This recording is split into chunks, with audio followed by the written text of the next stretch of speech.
नहीं, अगर वक्फ बोर्ड बंद होगा तो जैसा सामान्य स्थिति पहले था वैसा ही रहेगा। अगर वक्फ बोर्ड में फिर से अगर किसी ने ऐसा करने का प्रयास किया तो हम लोग चुप नहीं। मैं बता दूं कि आप जो हज करने जाते हैं और सब्सिडी जो लेते हैं आपका कोई दूसरे देश से और दूसरे कंट्री से सब्सिडी आपको नहीं मिलता। यही मठ मंदिरों का जो हम लोग दान देते हैं, ट्रस्ट का जो पैसा है उस पैसा को उसको यूज करते हो।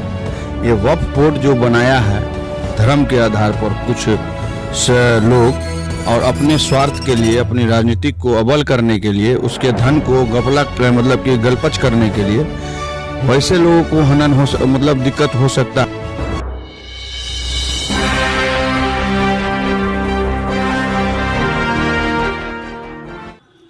देखिए, आज लोकसभा और राज्यसभा में वक्फ बिल पेश हो रही है और इस पर चर्चा भी हो रहा है।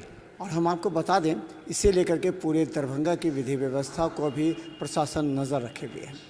सवाल यह है कि ये सभी जान रहे हैं कि वक्फ बिल जो है वो पेश हो जाएगा और ये पास भी हो जाएगा, लेकिन इसे लेकर के कई मुद्दे उठ रहे हैं। हमारे साथ राजीव मचकर जी हैं, बजरंग दल के नेता हैं।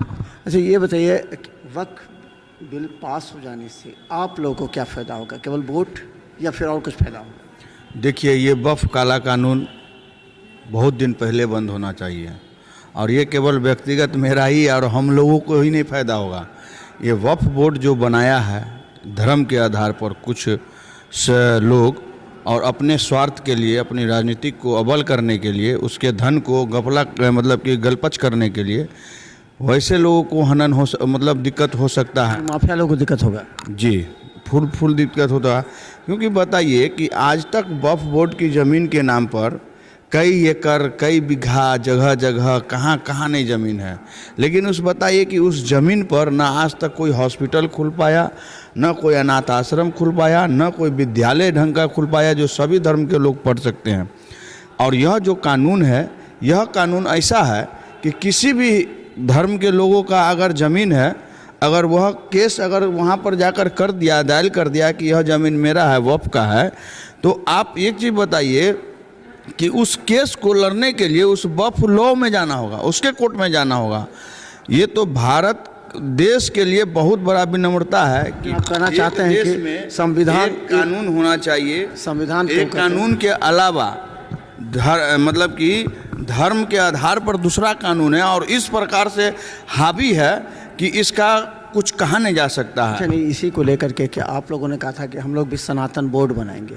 क्या लगता है कि अब ये पास हो गया तो आप लोग सनातन बोर्ड की मांग करेंगे? नहीं, अगर वक्फ बोर्ड बंद होगा तो जैसा सामान्य स्थिति पहले था वैसा ही रहेगा।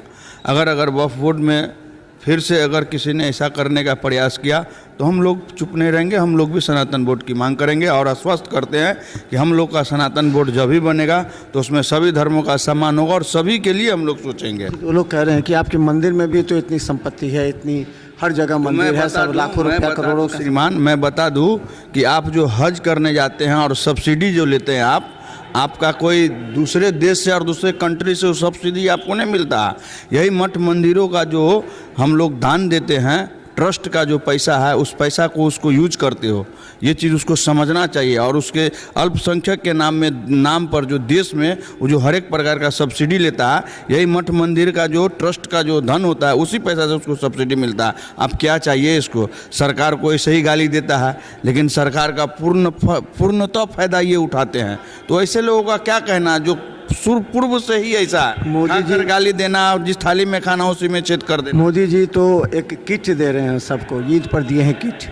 क्या लगता है कि उससे आप लोग को वोट बैंक का फायदा होगा? नंबर एक। और दूसरा कि क्या लगता है उसको मुसलमान मानेंगे उसको और कहेंगे कि नहीं मोदी जी ये मोदी जी का राजनीतिक स्कीम हो सकता है और यह नहीं भी हो सकता है, क्योंकि इसकी जानकारी मुझे है नहीं। लेकिन मैं आपको मोदी जी बांटे हैं कितने हैं बता रहे हैं आपको, लेकिन मैं आपको आश्वस्त कह देना चाहता हूँ स्पष्ट कि जो देश का नहीं हो सका, जो अपने का नहीं हो सका, वो किसी का नहीं हो सकता है। चाहे उसे आप घी खिलाइए, मलाई खिलाइए, और मोदी जी किट तक खिलाइए, मैसेज पहुंचा किट दीजिए, धन दीजिए, दौलत दीजिए। मोदी जी तक पहुंचा दीजिए ना इस संदेश। मोदी जी आपके प्रेस के माध्यम से जरूर सुनेंगे ही, और सुनते हैं हम लोगों की बात को। वो मन की बात बोलते हैं लेकिन मन की बात सुनते नहीं हैं, उनको भी सुनना चाहिए। मैं क्या बताया आपको कि जो देश का खाता है और देश के साथ गद्दारी करता है, ऐसे लोगों पर क्या विश्वास। आप कहेंगे कि आप ही कैसे बोल रहे हैं, तो मुझे बताइए कि जब भारत देश के साथ पाकिस्तान की मैच होती है तो फिर पाकिस्तान के जीत होने पर भारत में बम क्यों छूटती है, खुशी क्यों मनाई जाती है। ऐसे इस प्रकार के करने वाले लोगों पर एफआईआर क्यों नहीं होता है। भारत में रह के तिरंगों का अपमान करके और पाकिस्तानी और फिलिस्तीनी झंडा लहराया जाता है। आपने देखा होगा कि अभी जस्ट कुछ दिन पहले एक पर्व गया इन लोगों का, इसमें खुलेआम फिलिस्तीनी झंडा लहराया है। इसका क्या मतलब है, क्या चाहता है ये। अब आप ये बताइए कि क्या लगता है कि ये चुनावी एजेंडा है, वक्फ बिल जो है चुनावी एजेंडा है, क्योंकि बिहार में चुनाव आ रहे हैं, आपकी तो सरकार है बिहार में, तो क्या आप चाहते हैं योगी की तरह बिहार में सरकार हो। मैं तो ये कहना चाहता हूँ कि ये जो एजेंडा है, इलेक्शन है या क्या है, वो नहीं है। ये वक्फ बोर्ड की मामला बहुत पूर्व से ही हम लोगों के द्वारा उठाया जा रहा था कि काले कानून को बंद करे और भारत में एक संविधान हो, एक नियम हो, एक देश एक कानून लाया जाए। इसका हम लोग पूर्व से ही विरोध कर रहे हैं। और रही बात राजनीतिक की, तो मैं पहले बताया हूँ कि हम लोगों को राजनीतिक में कोई इंटरेस्ट नहीं है। और जो भी नेता या प्रतिनिधि नेता हो या प्रतिपक्ष के नेता हो, अगर ये सब जुमला उठाते हैं, ये देने से, ये बंद करने से ये फायदा हो जाता है, तो उनकी अपनी सोच और अपनी ज्ञान हो सकता है। परंतु हम लोग जो हैं देश के हित में काम करना चाहते हैं, देश में रहने वाले सभी धर्म को सम्मान देना चाहते हैं और सभी एक सम्मान रहे, एक साथ रहे। अंतिम सवाल, मोदी जी आरएसएस के मुख्यालय जाते हैं, बैठते हैं, पहले नहीं गए थे इतना, तो क्या लगता है कि इसका कोई राजनीतिक उद्देश्य है, राजनीतिक प्रभाव पड़ेगा। मैं आपको बता दूं प्रेस के माध्यम से कि मोदी जी पूर्व से शिशु काल के स्वयंसेवक थे और वह अपना जीवन प्रचारक जीवन उन्होंने बिताया है। बहुत संघर्ष के बाद, बहुत त्याग के बाद एक मतलब उनके अंदर जो जज्बातें दिखी, जो हुनर दिखा, जो कला दिखा, सोचन शक्ति दिखा, उसको देखते हुए उनको प्रधानमंत्री बनाया गया। और रही बात कि वो संघ से और संघ के लोगों से हमेशा से जुड़े हुए और जुड़े रहेंगे।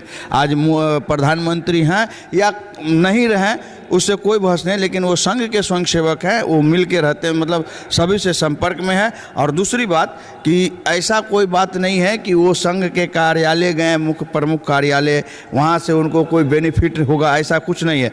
हम संगठन के लोग केवल देश हित में जो काम करेगा, देश की अच्छाई की बात करेगा, देश में समन्वय की भाव रखेगा, देश की उन्नति की बात करेगा, हम सभी संगठन और संघ के लोग वैसे लोगों के साथ हैं और रहेंगे। तो चलिए हम बता दें, वक्फ बिल पास आज समझिए कि हो ही गया, क्योंकि बहस 8 घंटे की चल रही है। लेकिन हम आपको बता दें कि वक्फ बिल पर बहुत दिन से चर्चा हो रही थी, किस समर्थन में, जहां all India Muslim person law board ने इसे फरेब कहा। उन्होंने कहा कि पूरे देश में आंदोलन होगा, पूरे देश में विरोध होगा अगर ये पास हो जाता है तो। लेकिन हम बता दें कि वक्फ बिल को लेकर के एनडीए पूरी तरह स्वस्थ है। इसमें कई तरह की जो खामियां थी उसे संशोधित करके दिया जा रहा है। हम दरभंगा के विषय में कहना चाहते हैं, दरभंगा जो वक्फ बोर्ड के जो चेयरमैन हैं, हमने उनसे कई बार पूछा कि आप अब तो बता दीजिए कि दरभंगा में वक्फ की कितनी ज़मीन है, नहीं बता पा रहे हैं। तो अब आएगी वक्फ की ज़मीन या पहले से ही होगी, ये समझिए कि कंफ्यूजन है। और कई ऐसे माफिया हैं जो वक्फ की ज़मीन पर कब्जा जमाए या बेच रहे हैं। जैसा आपने देखा कि हनुमान नगर प्रखंड में किस तरह हमने मुहिम चलाया, तब जाकर के वक्फ की ज़मीन को अभी रजिस्ट्री हो चुकी है, लेकिन जमाबंदी डीएम के आदेश के बाद रुक गया। ये क्या है, वक्फ की ज़मीन को बेच रहे थे ना, मुसलमान ही मुसलमान को बेच रहे थे। अगर इस पर संशोधन कानून लाए तो उसमें विरोध क्यों होना चाहिए। देखिए बिहार मित्र न्यूज़ यूट्यूब पर सब्सक्राइब किया जाए, पूरे दिन हम आपको इस पर अपडेट दिखाते रहेंगे। बिहार मित्र न्यूज़ को दर्श GTPL और सिटी केबल पर 24 घंटे आप देख सकते हैं। धन्यवाद।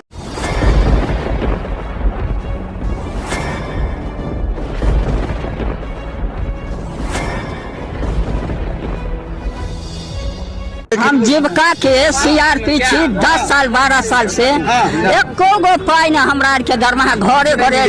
संदेश देता है कि क्या प्रशासनिक अधिकारी सही तरह से एक्टिव नहीं है या फिर नीतीश सरकार कंट्रोल नहीं कर पा रही है। ये सरकार में कमी है, जो सर सरकार जो कंट्रोल नहीं कर पाती है सर, बाकी जो भी है सब एक ही तरह। मनोज बाबू, आप फटे दूध से छाली निकालने वाले लोग हैं, ब्रेकिंग न्यूज के मास्टर हैं।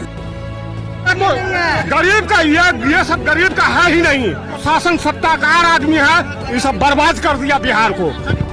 तो निश्चित तौर पर केंद्र में भी हमारी सरकार होती है, बिहार में भी हमारी सरकार होती है, तो पलटू राम में फिर पलट जाती है।